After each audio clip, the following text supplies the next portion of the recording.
Allah Bapa dalam kerajaan sorga,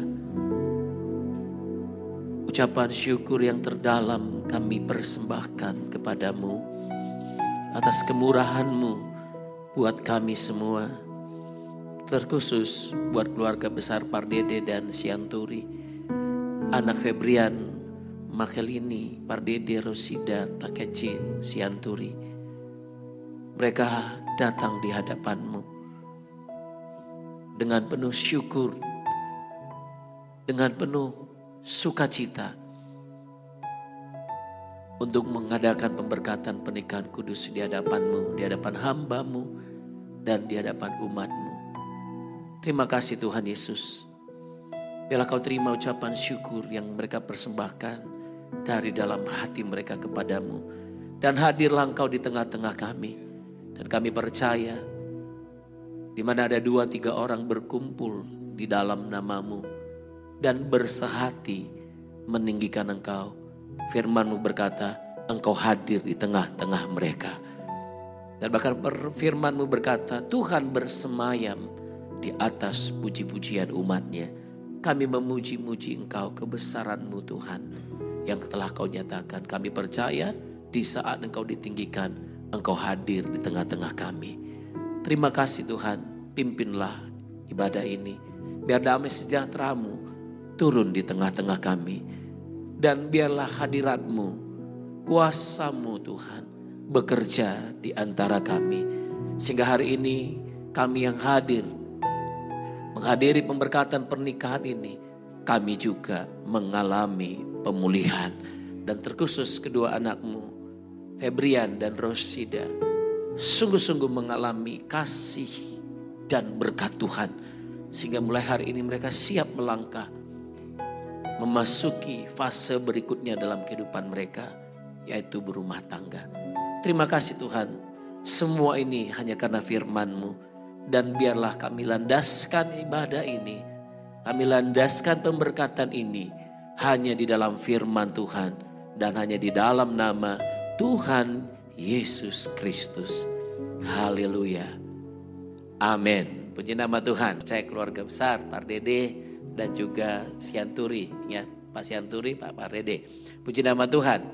Dan hari ini sama-sama kita akan kembali merenungkan firman Tuhan. Di dalam Alkitab, dalam kitab Yohanes, ditulis bagaimana ada sebuah pernikahan di Kana. Dan setiap kali masuk dalam pernikahan kudus seperti ini, Tuhan selalu menyampaikan pesan ini untuk kita boleh sama-sama dengarkan. Demikian saya bacakan Yohanes pasal 2 ayat yang pertama sampai ayat yang ke-11. Pada hari ketiga ada perkawinan di Kana yang di Galilea. Dan Ibu Yesus ada di situ. Yesus dan murid-muridnya diundang juga ke perkawinan itu. Ketika mereka kekurangan anggur, Ibu Yesus berkata kepadanya, mereka kehabisan anggur. Kata Yesus kepadanya, mau apakah engkau daripadaku Ibu? Saatku belum tiba.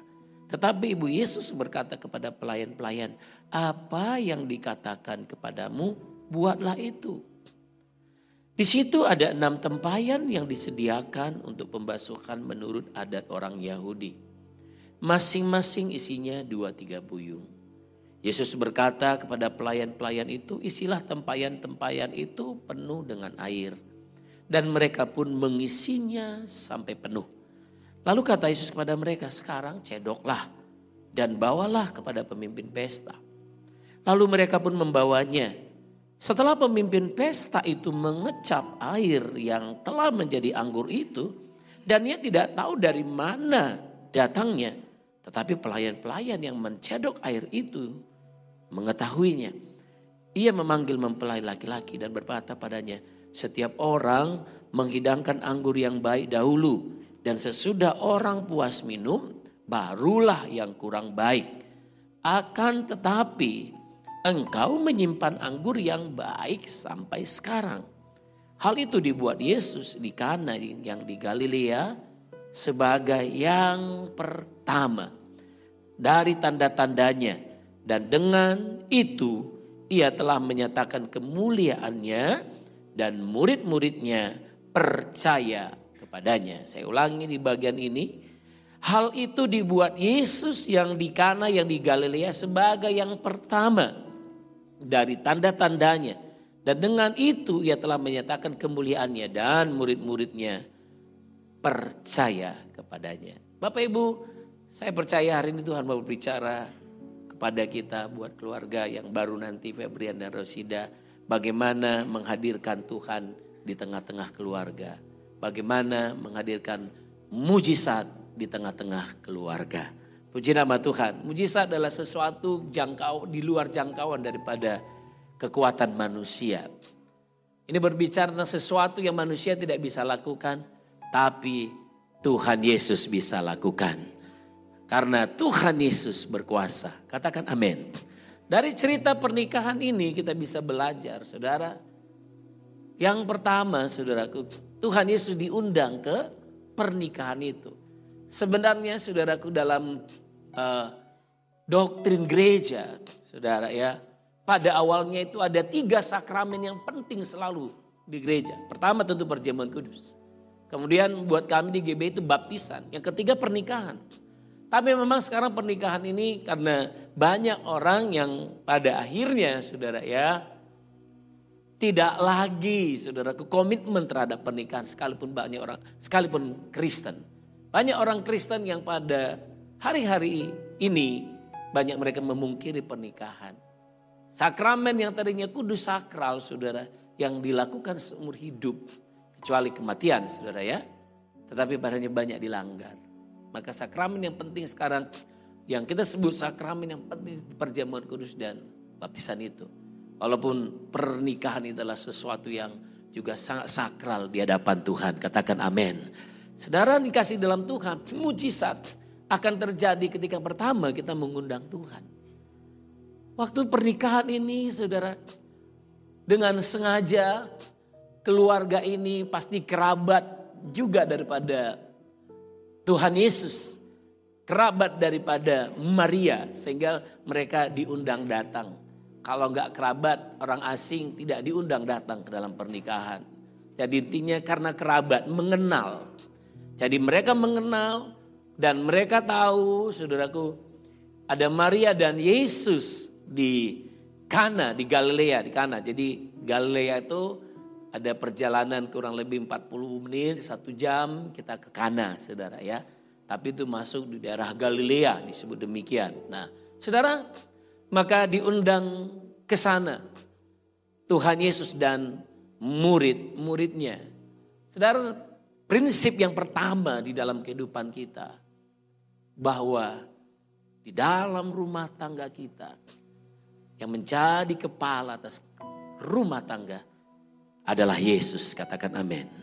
Adalah Tuhan. Karena dialah yang dari awal juga yang mendesain sebuah pernikahan dan keluarga. Bahkan ketika manusia pertama kali di Taman Eden, Adam, dia sendiri tidak bisa menemukan pilihan yang tepat, pasangan yang tepat buat dia. Maka Tuhan membiarkan dia tidur. Tuhan yang membentuk wanita dari tulang rusuknya. Sehingga wanita diciptakan dari tulang rusuk pria. Dan ketika dia sadar, ketika dia bangun. Disitulah dia baru lihat. Inilah dia daging. Dari dagingku tulang dari tulangku dia disebut perempuan. Saudara terkasih. Karena Tuhanlah yang mendesain. Saya percaya demikian juga Febrian dan Rosida ya. Ya sebagai mungkin informasi buat kita saya juga dapatkan itu Febrian dia seorang angkatan saudaraku dan sekarang ini bertugas di Cijantung ya. Dan sudah selama 9 tahun berdinas dan puji Tuhan menemukan seorang wanita bernama Rosida yang hari ini di hadapan kita semuanya yang lahir di Aceh. Betul ya? Yang lahir di Aceh, anak Pak Sianturu dan Ibu Borusiaan. Dan saat ini berdinas di Badan Pengelolaan Keuangan di Aceh masih ya. Sudah PNS dan mereka bertemu di media sosial. sehingga mereka boleh terus jalin komunikasi. Dan hari ini di hadapan kita mereka menerima pemberkatan. Kita boleh berikan dulu satu sukacita, tepuk tangan di hadapan Tuhan Yesus. Di nama Tuhan, saudara. Dan mereka berdua saya percaya hari ini mengadakan pemberkatan pernikahan ini karena mereka sungguh rindu mengundang Tuhan Yesus hadir. Amin. Dan saya percaya dari situ timbullah kerinduan itu untuk mengenal lebih dalam. Sampai pada akhirnya masuk di dalam pemberkatan dan rumah tangga. Karena banyak orang dari sisi usia juga mungkin sudah cukup.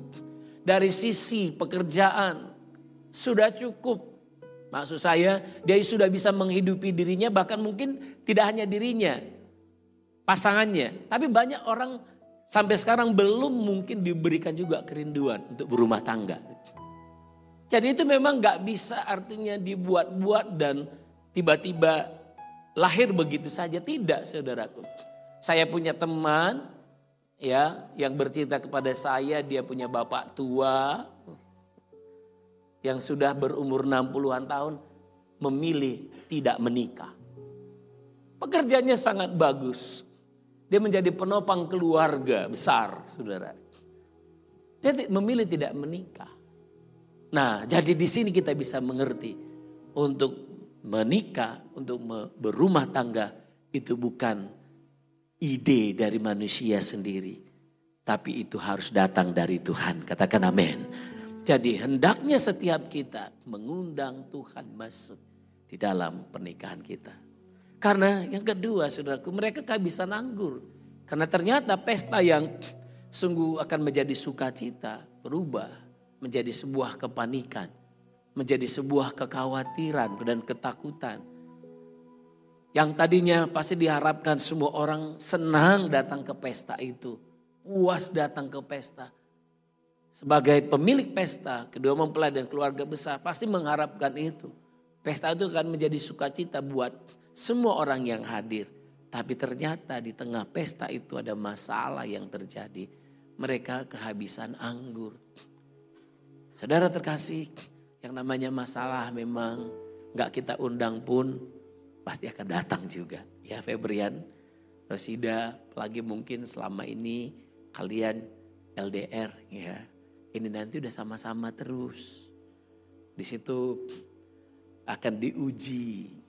Apakah memang benar-benar Febrian ini sangat mencintai Rosida atau sebaliknya. Akan diuji. Karena ujian itu memang untuk membentuk kedewasaan kita.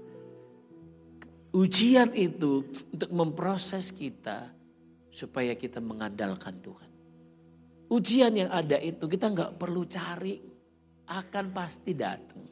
Ya, seperti pemilik pesta tidak pernah ingin ada masalah itu terjadi. Namanya pesta sudah dipersiapkan dari jauh-jauh hari. Segala sesuatunya kebutuhan pesta, tapi terjadi. Demikian juga kalian juga dibekali dalam bimbingan pranikah secara online dan kemudian juga ada tatap muka di hari-hari terakhirnya. Banyak hal tentu kalian belajar di sana dan itu bukanlah segalanya.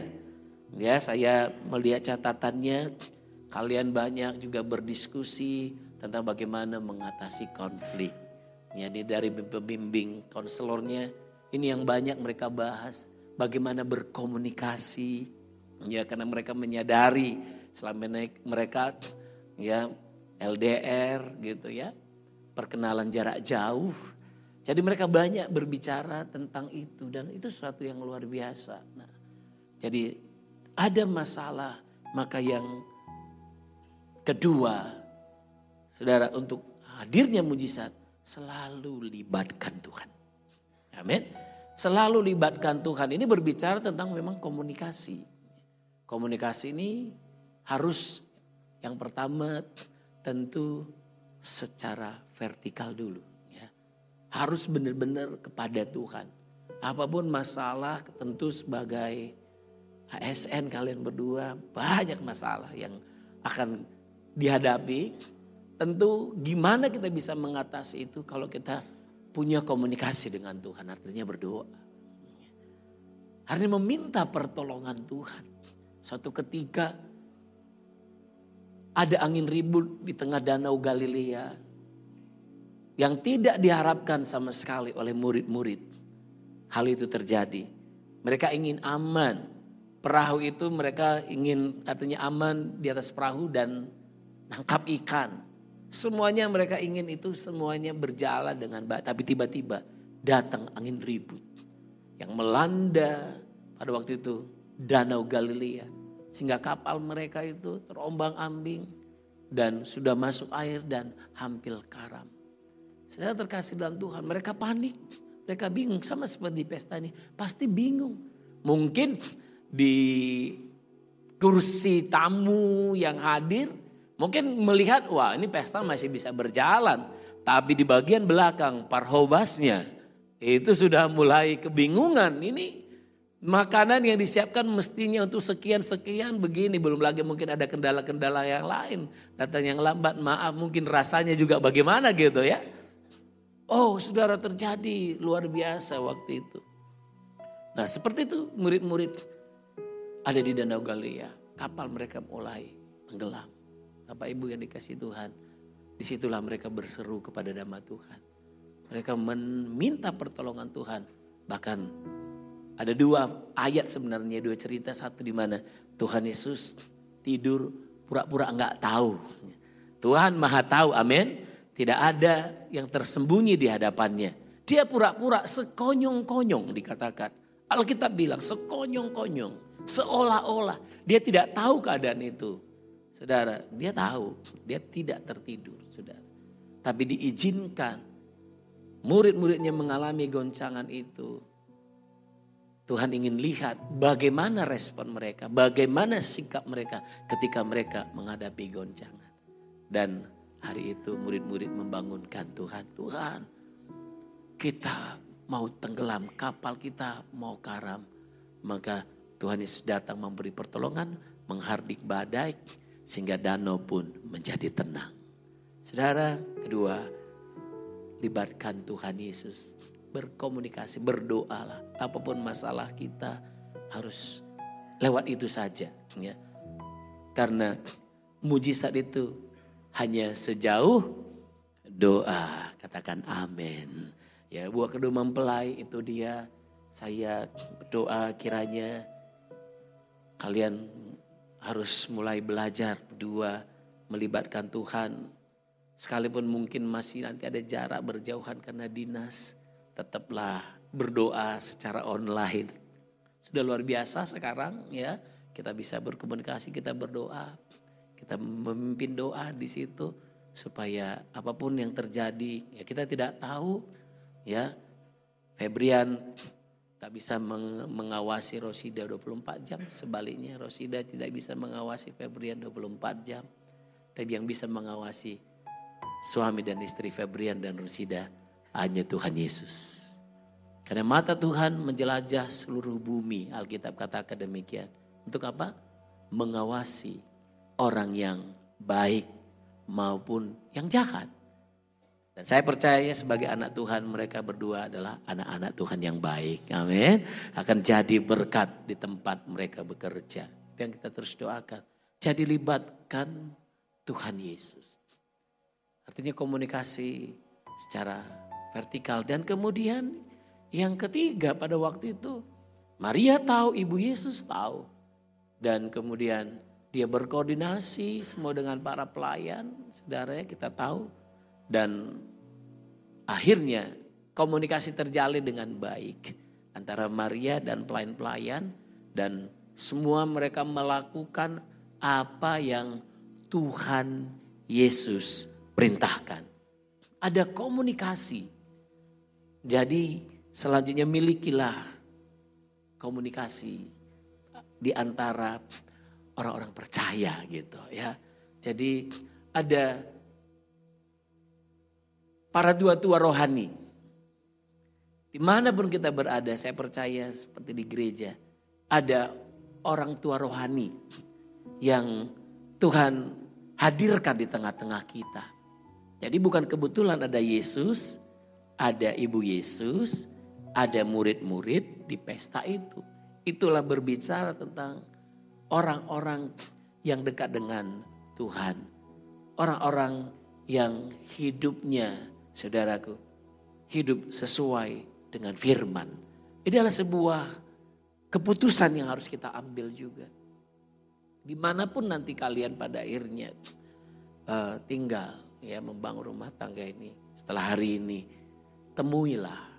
temukanlah komunitas orang-orang yang percaya. Jadi mujizat Tuhan itu terjadi. Ya, Tuhan bisa langsung lakukan karena Dia Maha Kuasa. Katakan amin. Tapi jangan salah, Tuhan juga seringkali, saudaraku, mengirimkan mujizat melalui pertolongan orang lain. Jadi jangan merasa kita sendiri yang paling bisa. Kita sendiri yang paling kuat.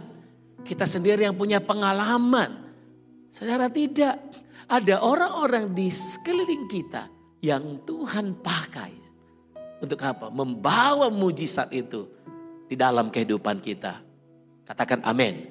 Sehingga dengan demikian, saudaraku, saya percaya setiap kita di tempat ini, keluarga demi keluarga, kita akan mencari persekutuan kita dengan orang-orang percaya. Karena salah satu tugas gereja juga itu berbicara tentang koinonia, persekutuan.